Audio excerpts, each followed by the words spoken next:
মুস্তাফিজের উইকেটেও হার এড়াতে পারেনি চেন্নাই। আসসালামু আলাইকুম, বিডি টুডের স্পোর্টস নিউজে আপনাকে স্বাগত। 177 রানের লক্ষ্য খুব বেশি, বড় না হলেও কমও নয়। তবে চেন্নাইয়ের বিপক্ষে ঘরের মাঠ অটল বিহারী বাজপেয়ী স্টেডিয়ামে এই রান হেসে গেলেই তাড়া করেছে লখনৌ সুপার জায়ান্টস। দুই ওপেনার লোকেশ রাহুল ও কুইন্টন ডিককের 50-তে 8 উইকেটের সহজ জয় পেয়েছে লখনৌ। মূলত লখনৌর দুই ওপেনারই ম্যাচের ভাগ্য লিখে ফেলেন। গড়েন 90 বলে 134 রানের জুটি দীপক চাহার, মাদিসা পাতিরানা, রবীন্দ্র জাদেজারা কেউই উইকেট এনে দিতে পারেননি।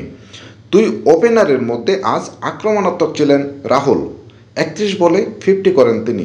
অন্যদিকে ডিকক 50 করেন 41 বলে।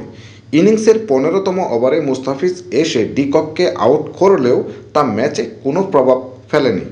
4 ওভার বল করে 43 রান দিয়ে মুস্তাফিজ নিয়েছেন 1টি উইকেট। 53 বলে 82 রান করে ম্যাচ সেরা হয়েছেন কেএল রাহুল। টানা 2 ম্যাচ হারের পর জয়ের মুখ দেখল লখনৌ। ধন্যবাদ সবাইকে। এছাড়া নিত্য নতুন খেলার আপডেট পেতে চ্যানেলটিকে সাবস্ক্রাইব করে পাশেই থাকুন।